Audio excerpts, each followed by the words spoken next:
Hello friends, स्वागत है आप सभी का आपके अपने यूट्यूब चैनल पर। दोस्तों, आज के इस वीडियो में हम बात करने वाले हैं रेको भर्ती के बारे में। रेको भर्ती से संबंधित दोस्तों हम बात करेंगे यहाँ पर जूनियर असिस्टेंट को लेकर, अकाउंट ऑफिसर को लेकर या स्टेनोग्राफर के एग्जाम पैटर्न को लेकर। तो दोस्तों देखिए, रेको की एग्जाम है वो नजदीक आ चुकी है, यानी 26 नवंबर के बाद में आपकी एग्जाम है वो कभी भी हो सकती है। तो अवेयर रहिएगा, आपकी एग्जाम है वो कभी भी अब ली जा सकती है 26 नवंबर के बाद में।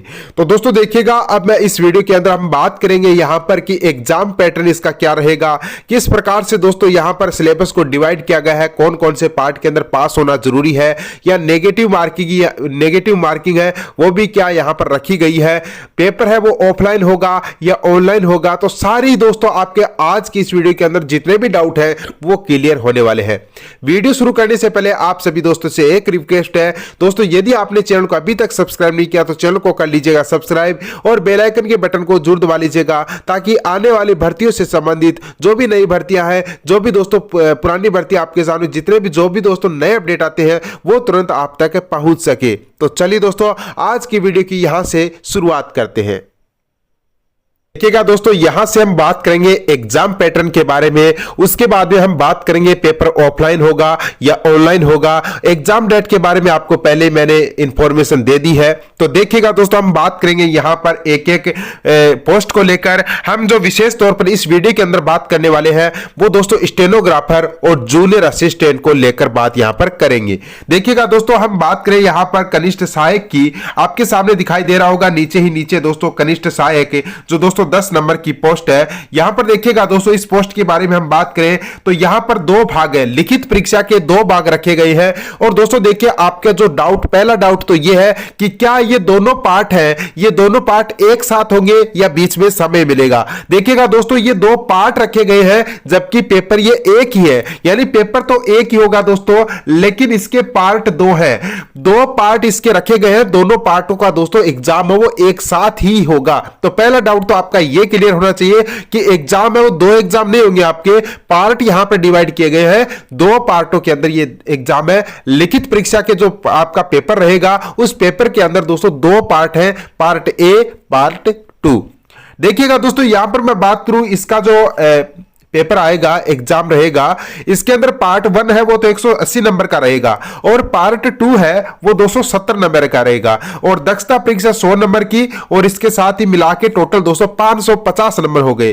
और सेम का सेम ही ऐसा का ऐसा पैटर्न है वो स्टेनोग्राफर का है, जैसा एलडीसी का पैटर्न है सेम का सेम दोस्तों जो आपका स्टेनोग्राफर का है और सेम का सेम ही एलडीसी का। तो दोनों पोस्टों का दोस्तों सेम ही है पैटर्न रखा गया है। 180 नंबर का फर्स्ट पार्ट और 270 नंबर का सेकंड पार्ट। इसी प्रकार से दक्षता परीक्षा दोनों की 100 नंबर की है, यानी टोटल मिला के 550 नंबर का ये एग्जाम आपका रहने वाला है। अब देखिएगा, आगे मैं दिखाता हूं आपको सिलेबस के बारे में। अब देखिएगा दोस्तों, सबसे पहले हम बात कर लेते हैं यहां पर जूनियर असिस्टेंट के पैटर्न के बारे में।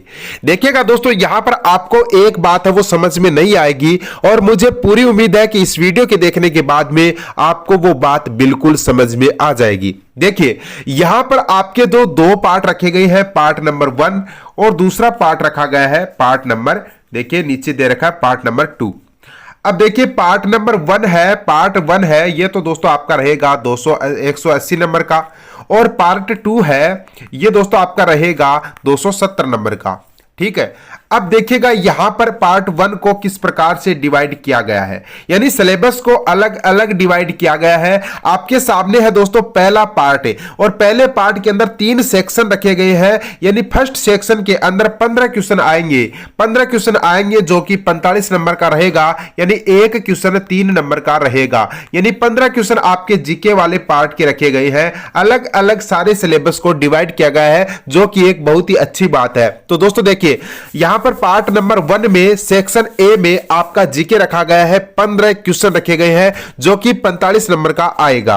आगे देखिएगा दोस्तों, आपकी जनरल साइंस रखी गई है सेक्शन बी में, जिसके अंदर 15 क्वेश्चन आएंगे जो भी 45 नंबर के होंगे, जो 45 नंबर के होंगे। अगला सेक्शन सेक्शन देखिए सी दे रखा है और सेक्शन सी में दोस्तों आपकी रीजनिंग दे रखी है, इसके साथ ही मैथ दे रखी है, यानी 15 क्वेश्चन 45 नंबर के। और इसी प्रकार से आपका बेसिक कंप्यूटर नॉलेज भी दे रखा है, यानी 15 क्वेश्चन 45 नंबर के। यानी ये 4 सेक्शन पार्ट ए के अंदर है।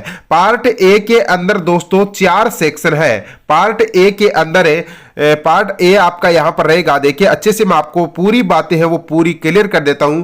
ये पार्ट ए है, देखिए दोस्तों पार्ट ए है और पार्ट ए के अंदर सेक्शन रखे गए हैं 4 सेक्शन रखे गए हैं। Section A, section B, section C, section D.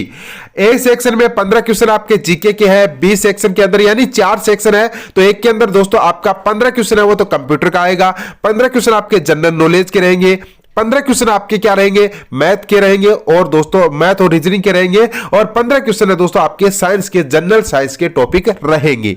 ठीक है, अब देखिए दोस्तों यहां पर पहले पार्ट के अंदर आपको पास होना भी जरूरी है, यानी पहले पार्ट के अंदर आपको दोस्तों मिनिमम मार्क्स भी लेके आना जरूरी है, यानी 180 में से आपको दोस्तों 72 नंबर लाने जरूरी है, तभी आपका सेकंड पार्ट है वो चेक किया जाएगा। सबसे महत्वपूर्ण बात यह है पार्ट ए रहेगा।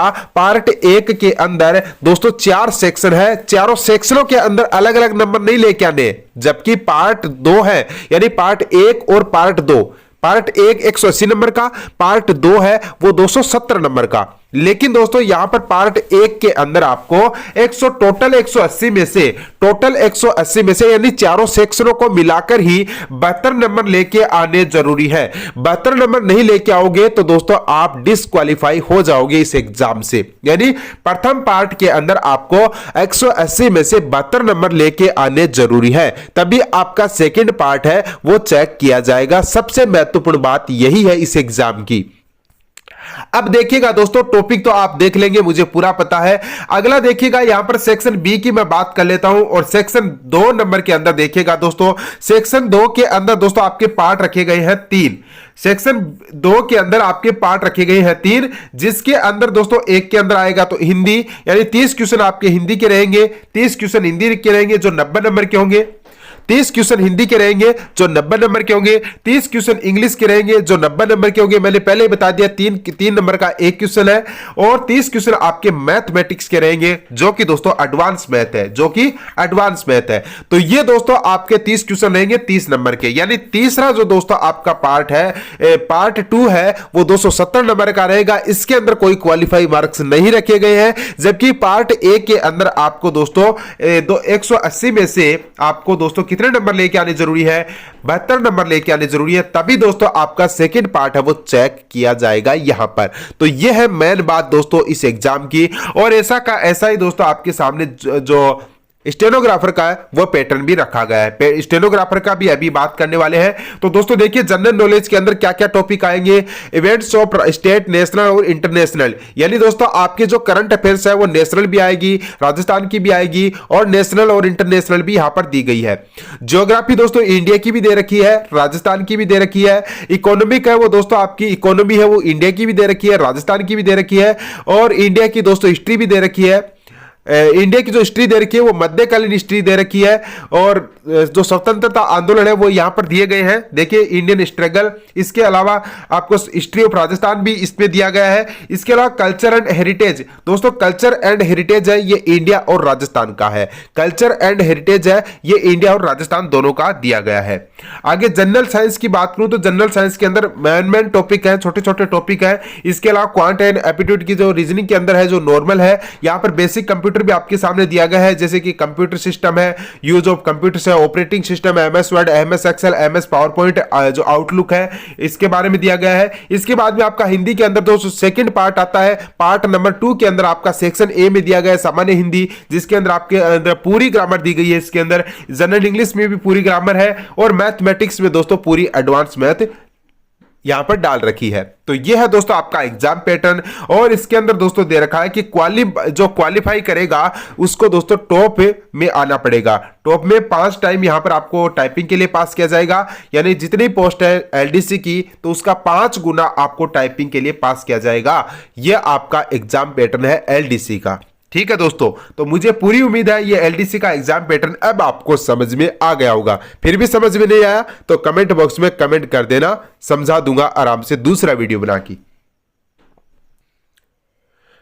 अब देखिएगा दोस्तों, स्टेनोग्राफर का एग्जाम सिलेबस है वो आपके सामने है। एग्जाम पैटर्न स्टेनोग्राफर का थोड़ा सा डिफरेंट सिलेबस है।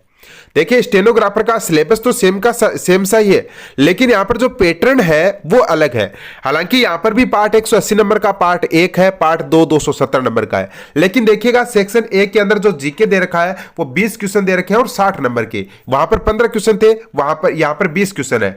जनरल साइंस है, वहां पर 15 क्वेश्चन थे, यहां पर 20 क्वेश्चन है 60 नंबर के। स्टेनोग्राफर की बात कर रहा हूं मैं। और यहां पर भी दोस्तों फर्स्ट पार्ट के अंदर आपको 72 नंबर लेके आने जरूरी होंगे। ठीक है, क्वालिफाई मार्क्स है ये। इसके अलावा यहां पर बेसिक, यहां पर कंप्यूटर नॉलेज दे रखा 20 क्वेश्चन 60 नंबर के। यानी यहां पर स्टेनोग्राफर के अंदर मैथ यहां पर नहीं रखी गई है। सबसे बड़ा फायदा स्टेनोग्राफर के अंदर यही है, मैथ यहां पर नहीं निकालनी पड़ेगी। ना तो बेसिक मैथ है, ना ही रीजनिंग है, ना ही एडवांस मैथ है।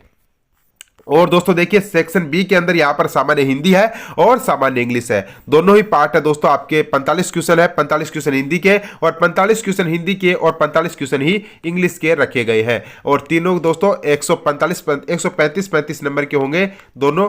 तो इस प्रकार से 270 नंबर का पेपर ये हो गया। यानी दोनों पार्ट है वो टोटल मिला के आपका कितना का हो गया दोस्तों, 270 और 180 कितने नंबर का हो गया, ये आप कैलकुलेट कर लेना। तो ये 450 नंबर का होता है और 100 नंबर के आपके टाइपिंग टेस्ट हो गया। तो ये दोस्तों आपका एग्जाम पैटर्न यहां पर रखा गया है स्टेनोग्राफर का। इसी प्रकार से एलडीसी का मैंने बता दिया है। अब भी किसी प्रकार का कोई भी डाउट आपके मन में है तो दोस्तों कमेंट बॉक्स में कमेंट कर देना, जल्द ही नए वीडियो आ जाएगा। और दोस्तों देखिए, अब आपका डाउट क्लियर कर देता हूं, एग्जाम ऑफलाइन होगा या ऑनलाइन होगा। देखिएगा दोस्तों, एग्जाम है, इसके अंदर लिखा गया है कि एग्जाम ऑनलाइन भी हो सकता है, एग्जाम ऑफलाइन भी हो सकता है। जहां तक पूरी संभावना लग रही है वहां तक दोस्तों एग्जाम है वो मुझे यह लगता है कि एग्जाम ऑनलाइन होगा। जहां तक पूरी संभावना लग रही है वहां तक तो यह लग रहा है दोस्तों कि एग्जाम है वो आपका ऑनलाइन होगा। और इसके अलावा माइनस मार्किंग यहां पर मुझे लगता है आपकी नहीं होने वाली है। माइनस मार्किंग है वो नहीं होने वाली है, जहां तक दोस्तों मैं बता सकता हूं, क्योंकि यहां पर कोई मेंशन नहीं किया गया नोटिस के अंदर कि एग्जाम है इसके अंदर इतनी 1/4 होगी या 1/2 होगी या 1/3 होगी। कोई भी इसमें मेंशन नहीं किया गया है। मैं आपको ऐसे ही बता रहा हूं कि माइनस मार्किंग होने के बहुत कम चांसेस है, क्योंकि सिलेबस बहुत लंबा चौड़ा है और यहां पर क्वालिफाई मार्क्स भी दे रखा है। तो एग्जाम के अंदर दोस्तों, इस एग्जाम के अंदर मुझे लगता है माइनस मार्किंग होने का कम चांसेस है। और बाकी दोस्तों 6-7 दिन के अंदर आपके सामने जो एडमिट कार्ड के जो नोटिस आएगा, अलग अलग पोस्टों की जो एग्जाम डेट आएगी उसके अंदर पूरा आ जाएगा कि एग्जाम का जो है वो ऑफलाइन होगा या ऑनलाइन होगा। इसके अलावा नेगेटिव मार्किंग रहेगी या नहीं रहेगी, तो पूरा का पूरा उसके अंदर आपके सामने जल्दी आपको नोटिस मिलेगा और वो सूचना आपको जल्दी मिल जाएगी। तो चलिए दोस्तों, मुझे लगता है कि आज का वीडियो काफी पर्याप्त है आपके लिए। तो अब मिलते हैं दोस्तों नेक्स्ट सेशन के अंदर। आपको पसंद आया तो इस वीडियो को एक बार लाइक जरूर कर दीजिएगा। कोई भी डाउट है तो कमेंट बॉक्स में बता दीजिएगा। तो चलिए दोस्तों, मिलते हैं नेक्स्ट सेशन के अंदर नई अपडेट के साथ। तब तक के लिए आप सभी का धन्यवाद। जय हिंद।